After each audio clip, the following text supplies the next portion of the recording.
पहला क्वेश्चन है, निम्नलिखित में से ज्ञात करो कि कौन सा शांत दशमलव प्रसार है। तो इसमें बी ऑप्शन राइट है, 4/5। समीकरण x + 2y = 4 का हल है। तो इसमें ए ऑप्शन भी राइट है, इसमें सी भी राइट है, क्योंकि जब अपन यहाँ 2 रखेंगे तो 2 × 2 4 हो जाएंगे, यहाँ 0 रख लेंगे तो उत्तर 4 आएगा। तो ये ऑप्शन भी राइट है। और अगर x का मान अपन यहाँ 4 रखेंगे और y का 0 रखेंगे तो 4 + 0 = 4। तो ये मान भी इस समीकरण को संतुष्ट कर रहा है, ये मान भी इसको संतुष्ट कर रहा है। तो ये दोनों ऑप्शन राइट है इसमें। निम्न में से कौन त्रिभुजों की सर्वांग क्षमता कसौटी है।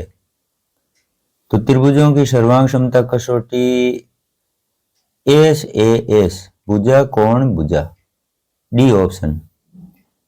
निम्न में से कौन सी अपरिमेय संख्या है। तो √7 इसमें अपरिमेय संख्या होगी। बहुपद की घात क्या होगी। तो बहुपद की घात, वैसे इसमें यहाँ 5 आए हुए हैं, लेकिन ये गुणांक 0 है, इसलिए ये पद तो 0 हो जाएगा। अब बड़ी घात कौन है, 4। तो इस बहुपद की घात होगी 4, यानी ऑप्शन ए राइट होगा।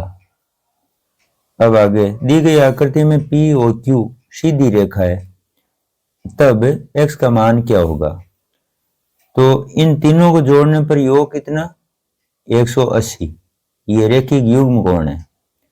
तो 3x + 4x 7x हो जाएंगे, +40 = 180। तो 7x + 40 = 180। अब 40 को इधर निकालेंगे तो माइनस के हो जाएंगे, तो बचेंगे 140। 180 में से 40 घट जाएंगे तो 140 आएंगे। अब जो ये x के पास में जो ये 7 है वो यहाँ भाग में आ जाएगा, तो 7 दूनी 14, तो 2 बार और 1 0 है यहाँ, तो 20 डिग्री। ऑप्शन इसमें हो जाएगा ए राइट, ये वाला। ABCD एक समचतुर्भुज है जहां ACB 40 डिग्री, ADB क्या होगा, 50 डिग्री। समचतुर्भुज देखो इसमें ऐसे होगा, ये ACB और ADB कौन है, वो विकर्ण खींचने पर आपको प्राप्त होंगे। ACB और ADB जब आप समचतुर्भुज के विकर्ण खींच लेंगे तब ये कोण आपको मिलेंगे। ये विकर्ण खींच लो। अब ABC, ABCD। अब ये ACB कौन सा कोण है, ये वाला, कितने डिग्री है, 40 डिग्री। तो ये कोण 40 डिग्री है। आपको पूछ रहे हैं ADB, ये वाला कोण, ये यहाँ का। तो इसमें क्या होता है कि ये 40 का है तो उस साइड में भी 40 है, यहाँ भी, और ये 40 डिग्री का होगा। तो 40 40 80। अब इस त्रिभुज में देखो आप, ये वाला त्रिभुज, ये तो दो कोण हो गए 40 40 के, तो 80 तो ये हो गए। अब ये कोण हुआ 100 का, कितने का हुआ, 100 डिग्री। तो इसका जो समूह कोण है पूरा वो 100 डिग्री होगा। 100 का फिर आधा आधा 50 50 डिग्री हो जाएंगे, तो ये 50 डिग्री का होगा। तो इसमें ऑप्शन हो जाएगा सी राइट, 50 डिग्री। 7वां पॉइंट हुआ है। 8वां देखो, एक ठोस के आयाम होते हैं। ठोस आयाम का मतलब डायमेंशन, विमीय।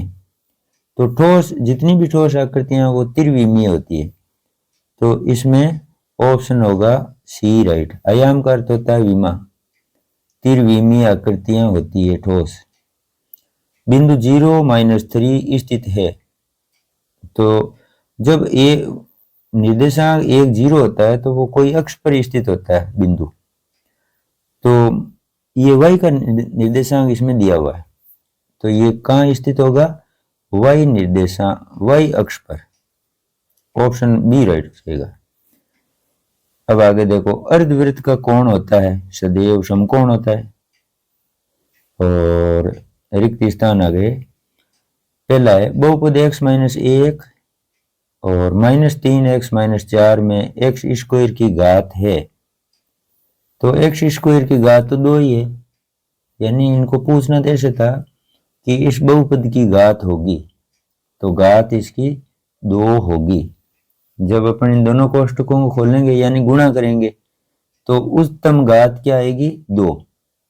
तो एक्स स्क्वायर की घात 2 आ जाएगी। या फिर एक्स स्क्वायर का गुणांक पूछ लेते तो -3 आ जाता। एक्स स्क्वायर का गुणांक पूछते तो उत्तर क्या होता? -3। और एक्स स्क्वायर की घात पूछी है तो घात तो 2 है ही, बहुपद की घात कहलाएगी वो, क्योंकि उच्चतम घात इस बहुपद में 2 होगी। तो अभी इसको देखकर तो उत्तर 2 ही है। तो एक्स स्क्वायर की घात तो 2 है। गुणांक पूछते तो कोष्ठक खोलने के बाद में गुणांक आते -3, यानी जब इन कोष्ठकों दोनों कोष्ठक खोलेंगे तो ये आपस में गुणा होंगे, ये x और -3x, तो -3x स्क्वायर हो जाएंगे। तो एक्स स्क्वायर का गुणांक क्या हो जाएगा? -3। इस प्रकार। अब आगे देखो, शून्य एक पूर्ण संख्या है। पूर्ण संख्या है। बिंदु 1 - 1 कौन से चतुर्थांश में होगा? तो प्लस का है x निर्देशांक और फिर है माइनस में 1, तो ये चौथे चतुर्थांश में होगा।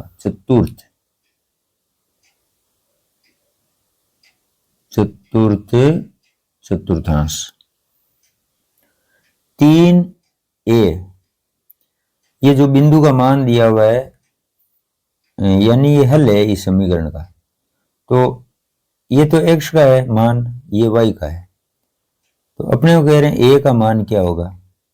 तो अपन 3 को तो रखेंगे x के स्थान पर, a को रखना है y के स्थान पर। तो रखो 2 इंटू x के स्थान पर लाना है आपको इस 3 को, तो ये 3, फिर बीच में प्लस, तो ये प्लस।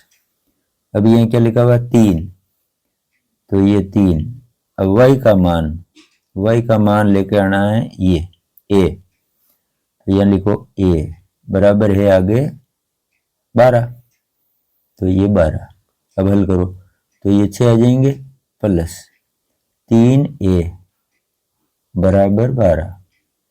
अब 6 का पक्षांतर इधर, तो माइनस के 6 हो जाएंगे, तो 3a बराबर 12 - 6 और 3a बराबर 6। अब 3 का भाग चला जाएगा 6 में, कितनी बार? 2 बार। तो a का मान आ जाएगा 2। कितना आया? 2। अब आगे लो, ये कौन सा हुआ? चौथा पॉइंट, 5वां। दो कोणों का योग 180 डिग्री हो तो वो कोण क्या कहलाएंगे? संपूरक कोण। संपूरक कोण या रेखिक युग्म कोण भी कह सकते हैं। तो ये दोनों में से कोई भी भर सकते हैं आप, संपूरक लिख सकते हैं या रेखिक युग्म कोण। यदि दो रेखाएं एक दूसरे को प्रतिच्छेद करती है तब शीर्षा अभिमुख कोण होते हैं बराबर। कैसे होंगे? उनके मान बराबर यानी समान होंगे। अब आगे, समान भुजाओं वाले दो वर्ग सर्वांग सम होते हैं। सर्वांग सम। समान भुजाओं वाले दो वर्ग क्या होते हैं? सर्वांग सम। वर्ग, दो वर्ग, समान भुजाओं वाले दो वर्ग समान भुजाओं की नाप वाले दो वर्ग सर्वांग सम होते हैं। अन्यथा अन्यथा फिर समरूप होते हैं। अगर दो त्रिभुज, दो वर्ग हैं, तो दो वर्गों में अगर वर्ग मान लो एक वर्ग है और दूसरा ये वर्ग है, तो वर्ग वर्ग समरूप होते हैं सदैव, लेकिन सर्वांगसम होते हैं ये जरूरी नहीं है। ये सर्वांगसम कब होंगे?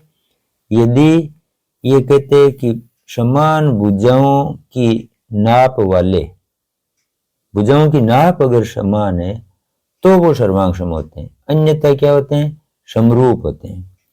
तो अपने यहाँ सर्वांगसमता आई हुई है 9th में, तो इसको ऐसे ही लेंगे अपन कि समान भुजाओं वाली नाप के दो वर्ग कैसे होंगे?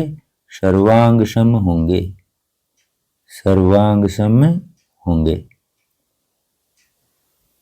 समान भुजाओं यानी लंबाई में बराबर, तो ये दोनों वर्ग भुजाएं इनकी बराबर बता रहे हैं। जितनी लंबाई इन चारों भुजाओं की है वही लंबाइयां इनकी,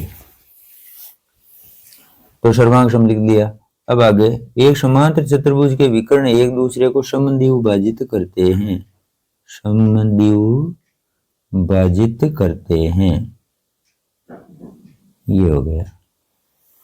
तो इसमें रिक्त स्थानों में तो 8 ही हैं। अब आगे तीसरा, सरल कीजिए।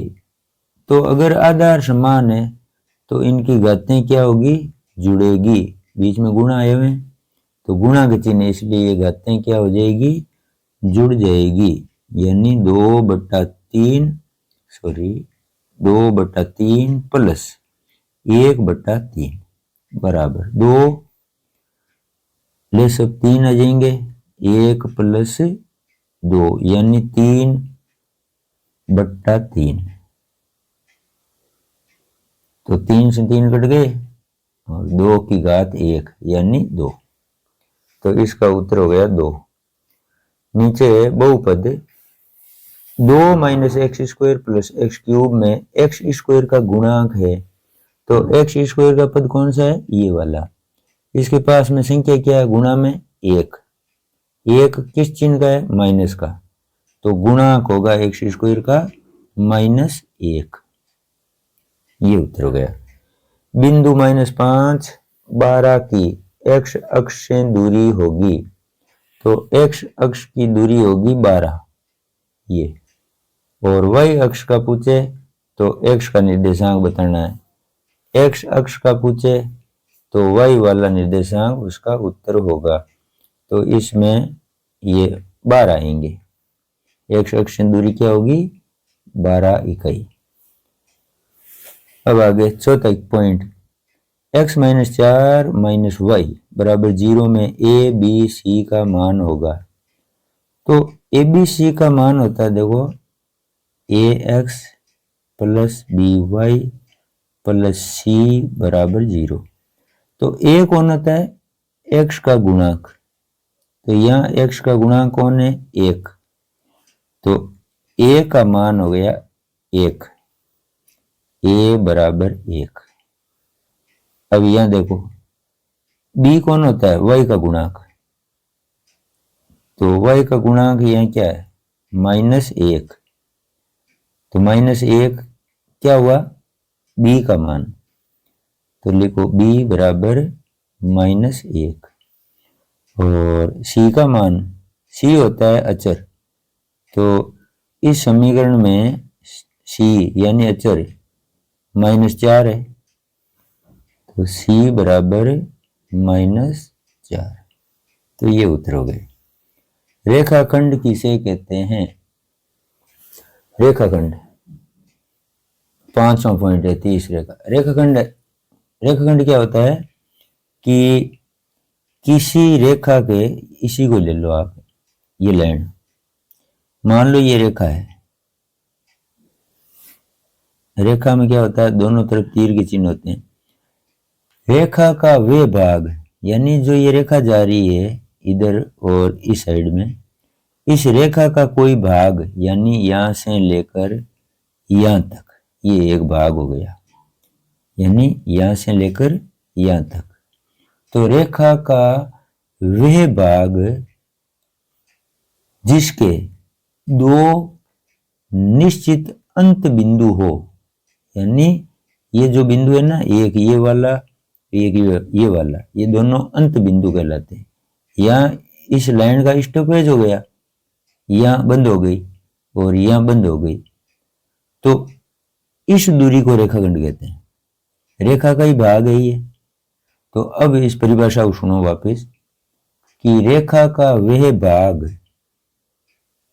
जिसके दो निश्चित अंत बिंदु हो, ये अंत बिंदु दोनों, इस दूरी के अंत बिंदु कौन से हैं? बी, और इधर कौन है? ए। तो दो अंत बिंदु हो वह रेखाखंड कहलाता है। रेखा का एक भाग रेखाखंड कहलाता है। अब आते हैं छठे में। छठे में यदि ए बी बराबर क्यू आर, बी सी बराबर पी आर, सी ए बराबर पी क्यू, तो ए बी सी किसके सर्वांग सम होगा? अब देखो, आप चित्र से समझो। ये एक त्रिभुज है ए बी सी, ए बी सी, और एक त्रिभुज और है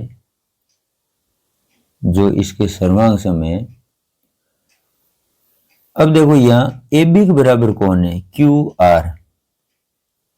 क्यू आर, तो इस ए बी के बराबर है क्यू आर, यानी ये भुजा इस भुजा के बराबर है।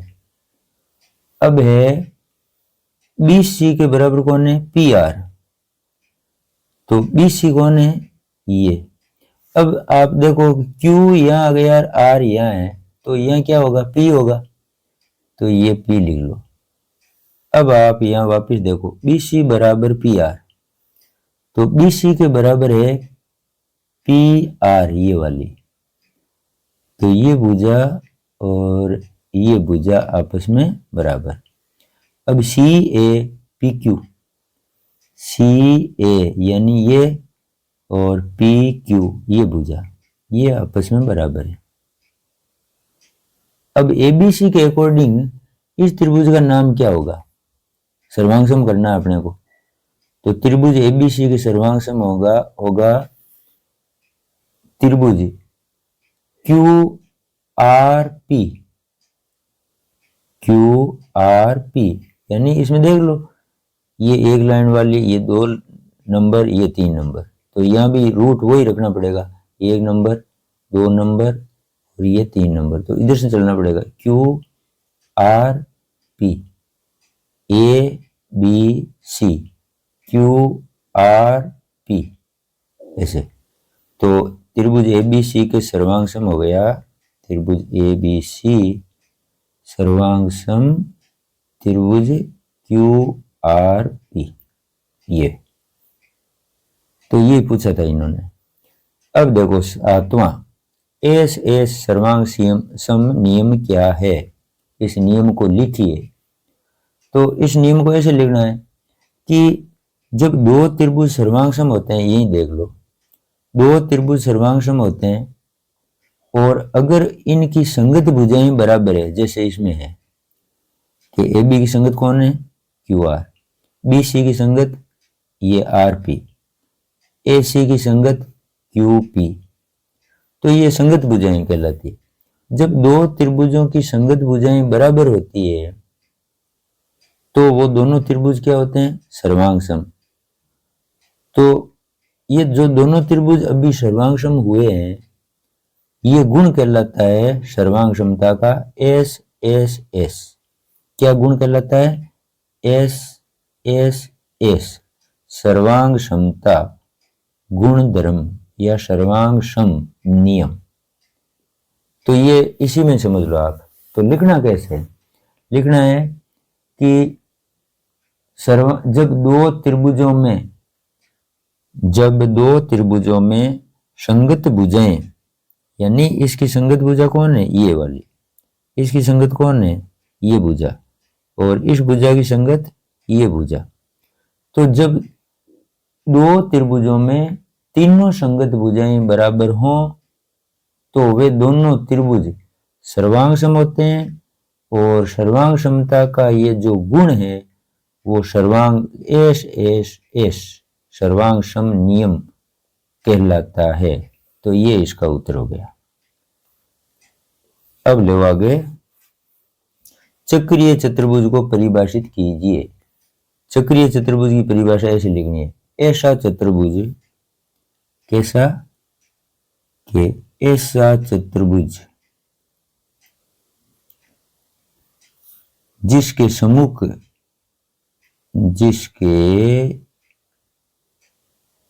सम्मुख कोणों का योग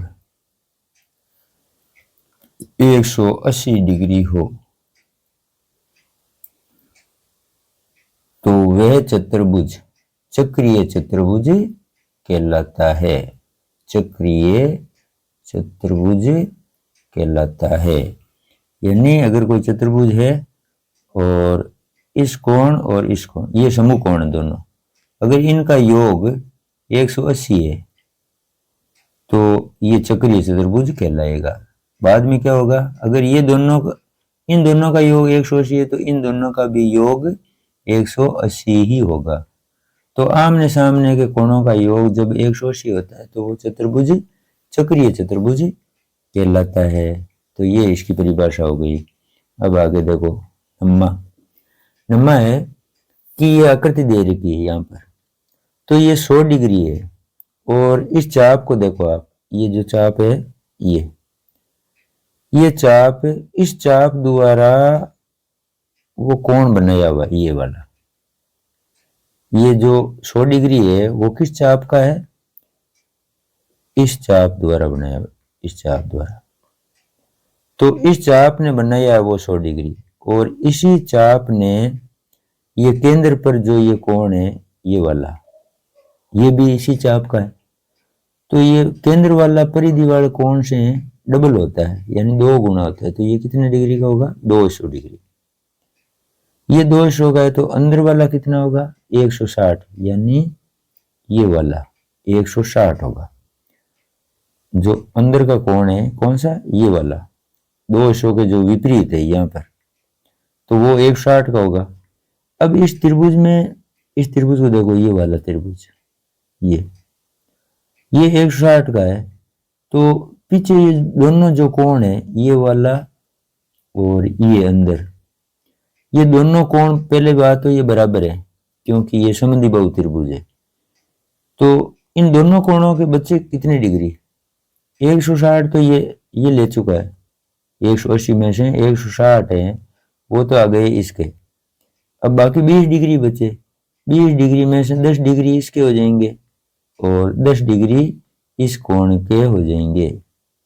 तो ये 10-10 डिग्री होंगे। तो इसका मान पूछा है OPR,